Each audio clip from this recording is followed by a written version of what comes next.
ख्वातीनें यहाँ पर मौजूद हैं गाजीपुर बॉर्डर में, क्या कहना चाहेंगे? आप स्टूडेंट्स भी हैं और एज ए गर्ल्स हैं, कितना अपने आप को एम्पावर्ड देखती हैं? कुछ लोग कहते हैं कि ये तो जो ऐसे ख्वातीन होती हैं, औरतें होती हैं जो जिनका कोई काम नहीं होता है, गड़बड़ सड़बड़ मतलब बातें कहते हैं। क्या ऐसे लोगों को क्या कहेंगे जो स्टूडियो टाइप सोचते हैं कि ख्वातीनों को प्रोटेस्ट में नहीं जाना चाहिए? नहीं, मैं तो एम्पावर्ड शुरू से ही हूँ, बस अब समय है लोगों को बताने का कि हम एम्पावर्ड हैं। और बात ये है कि अगर आप ये सोचते हैं कि हम लोग आंदोलन में बस इसीलिए जाते हैं हमारे पास कोई काम नहीं है, तो ये आपकी गलत सोच है।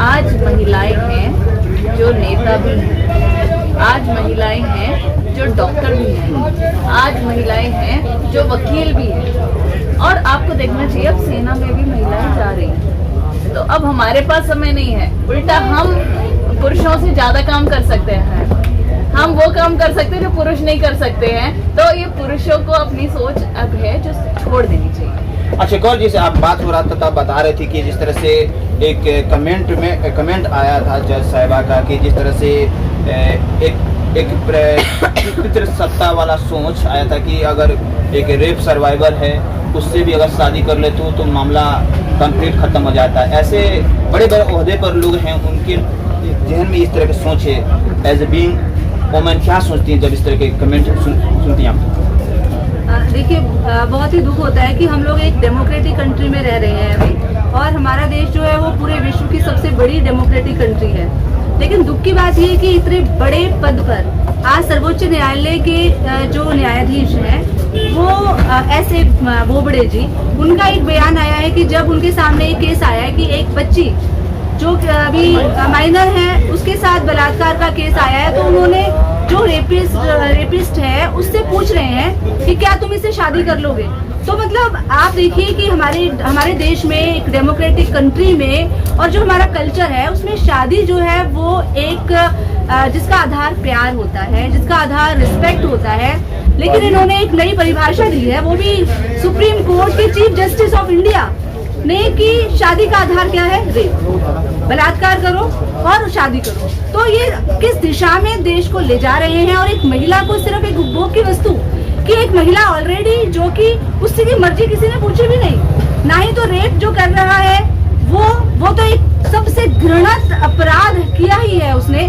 लेकिन अपराधी को भी किस तरीके से अपराध की सजा देने की बजाय फोकस वहां होना चाहिए था कि हमारे देश के जो कानून में उसका अपराधी के लिए क्या सजा है, क्या मुकर्रर है सजा, उस पर बात होनी चाहिए थी। लेकिन बात यहाँ क्या हो रही है कि आप इससे शादी करोगे कि नहीं करोगे।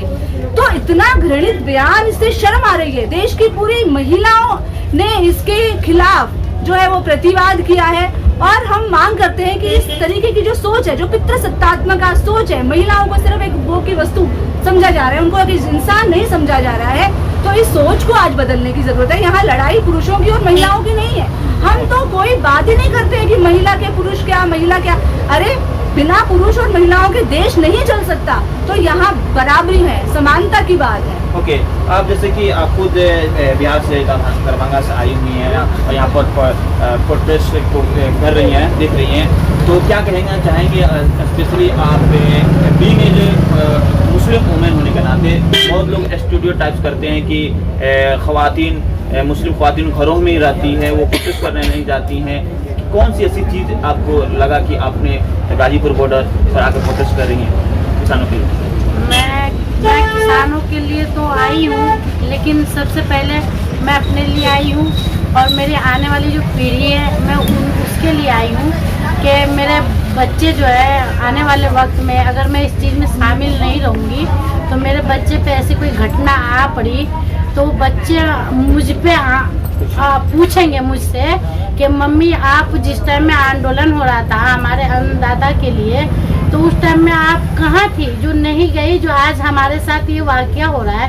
वो ऐसे कई सवाल खड़ा कर देंगे जो उनके एक जवाब के लायक हम नहीं रहेंगे। तो मैं चाहती हूँ कि वो सवालों का जवाब अभी मैं उन्हें दूँ और मैं अपने भाइयों के साथ डट के खड़ी रहूँ कि आने वाले वक्त में मेरे बच्चे मुझसे पूछ रहे कि ताकि मुझ पर कोई ऐसी लालचन न ले। और तो देखिए तमाम ये ख़वातीन हैं वो कर रही हैं लड़ाई जो हम लड़ रहे हैं अपने जनरेशन के लिए। एक और चीज़ यार, बहुत डिबेट चल रहा है, सोशल मीडिया पर हो रहा है, और ख़ास तौर पर बीजेपी की सरकार के जो मंत्री हैं वो स्पेशली लव जिहाद के लेकर बहुत ही एग्रेसिव है। एज बीइंग गर्ल होने के नाते एंड स्टूडेंट होने के नाते एज आप लव जिहाद को कैसे देख रही हैं? क्योंकि तो कहीं कोई लड़का या लड़की से मोहब्बत प्यार करता है तो उसे करने नहीं दिया जाता, जबकि हमारे कॉन्स्टिट्यूशन में है कि आप किसी मजहब से शादी कर सकते हैं अगर आपको मोहब्बत है। देखिए ये जो है ये एक प्रोपोगेंडा है जिसको चलाया जा रहा है और लोगों को वो समझ आ रहा है। अगर इतना ही ज्यादा आपको लव जिहाद से दिक्कत है तो बीजेपी में कुछ मंत्री हैं जिन्होंने खुद हिंदू महिला से शादी की है, सबसे पहले उनको निकालिए ना। मतलब हमारा कुत्ता कुत्ता वो वाला काम हो गया ना। आप हाँ आपका कुत्ता कुत्ता हमारा कुत्ता टॉमी वो काम हो गया। हमारा कुत्ता तो आपको पसंद नहीं आ रहा है और आपका टॉमी बड़ा अच्छा है। तो बात वही आ गई है कि अगर आपको कोई भी चीज करनी है तो आपको सिरे से कीजिए। फिर अगर आप इतना लव जिहाद चिल्ला रहे हैं तो फिर आपको उसको पूरा करके दिखाइए। ये भारत देश है और इन जनाबों को समझ लेना चाहिए कि ये सेक्युलरिज्म वर्ड अगर प्रियम्बल से भी हटा देते हैं ना तो इसका मतलब ये नहीं है कि सेक्युलरिज्म पूरे देश से ये हटा सकते हैं। अच्छा एक और है, लफ्ज़ जिहाद सारी चीज़ें चल रही है और लेकिन एक और चीज़ मुद्दा आता है कि ये बीजेपी सरकार के जो मंत्री हो या बहुत सारे सिस्टर्स विंग्स हैं, RSS हो, बजरंग दल हो, रोमियो स्क्वाड हो, यूपी में हो, खास तौर पर जो ख़वातीनों का औरतों का जो ड्रेसअप होता है, पार्टीज करती हैं, स्पेशली 26 जनवरी हो या 1 जनवरी हो या 31 दिसंबर के रात को होता है, तो क्या ऐसे पहरेदारी आप चाहती हैं सरकार का या आप फ्रीडम चाहती हैं? मैं तो फ्रीडम चाहती हूँ क्योंकि जितने अधिकार पुरुषों को है उतना ही अधिकार महिलाओं को होने चाहिए और हमारा संविधान कहता है कि महिलाएं और पुरुषों को बराबर का सम्मान दिया गया है। तो वो हमारे ये कौन होते हैं कि हम कैसे कपड़े पहनेंगे या मतलब पार्टी में जाएंगे या मतलब यहाँ खाना खाएंगे? अरे वो तो हमें कॉन्स्टिट्यूशन क्लब ने हमें वो दिया है, हमारे संविधान ने हमें अधिकार दिया है कि हम अपने अधिकारों का यूज करें। क्योंकि आज की वो लेडीज नहीं रह गई है कि सिर्फ खाना बनाओ और सिर्फ घर में रहो। आज की हर एक महिला को हमारे समाज में आगे बढ़ने की जरूरत है और शिक्षित होने की जरूरत है। और हर चीज की आज भी मैं देखती हूँ कि जो हमारे समाज की औरतें हैं और जो हमारी महिलाएं हैं वो भी इतनी जागरूक नहीं है और उनको जाके हम जितनी भी मेरी बहनें बैठी हैं हम सबकी जिम्मेवारी बनती है कि उनको अपने अधिकार जानाने की और उनको अपने अधिकार जानने का, क्योंकि उनका भी उतना ही फ्रीडम है जो कि हमारा है और उतना ही फ्रीडम हमारा है कि जितना एक पुरुष का है। ये सरकार तो ये सब चीजें कर रही है जो मैंने आपसे क्वेश्चन पूछा, क्या फिर से मौका आप लोग देना चाहेंगे? फिर से तीसरी बार फिर से मोदी सरकार, बहुत बार महिलाओं पर अत्याचार, फिर से तीसरी बार मोदी सरकार?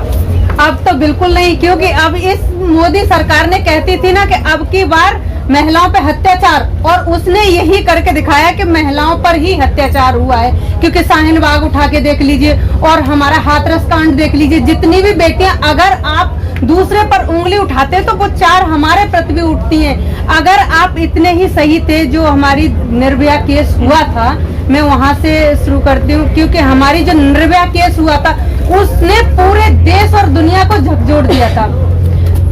उसमें जब हमारी सरकार ढीली पड़ी तो ये तब विपक्ष में बैठे थे, अरे इन्होंने ये नहीं किया वो नहीं किया। मैं अब इनसे सवाल करना चाहती हूँ कि अब आपने क्या किया? वो एक निर्भया कांड हुआ था और आज देखिए हमारी निर्भया कितनी है। इन्होंने नहीं किया तो आपने आज इन सवाल पूछते हो कि इन्होंने क्या किया? अगर इतने ही वो थे तो उनको सजा दे और उनकी जल्दी से जल्दी जो फास्ट ट्रैक बनाया है। निर्भया कांड के बारे में आप बात हो रहा है लगातार, तो एक चीज आप समझना होगा, लगातार निर्भया बनती जा रही है। हाथरस हो, अभी जैसे कि यूपी में एक ने अपनी बेटी की इज्जत बताने की कोशिश किया तो उसके बाद दबंगों ने जाकर उन्हें गोली मार दिया, जबकि योगी जी बंगाल में जाकर यूपी मॉडल राम राज के बात करते हैं कि ये लव जिहाद खत्म हो जाएगा, जबकि लव जिहाद आप बता रही कुछ नहीं है। ऐसे यूपी मॉडल और राम राज मॉडल को क्या कहेंगे? देखिए मैं इसको अगेन बोलूंगी, अगर आप सच में उसको कर रहे हैं उसको पूरी तरह इम्प्लीमेंट कीजिए। अगर आप राम राज्य ला रहे हैं, राम राज्य की आप गरिमा सीखे कि राम राज्य असल में होता क्या है। राम राज्य का मतलब ये नहीं होता कि हम चिल्लाते रहिए राम राज्य राम राज्य। राम राज्य का मतलब होता है आप उसमें से हर तरीके के पाप उसको बाहर करें। राम राज्य बहुत ऊंची चीज है। Press the bell icon on the YouTube app and never miss another update.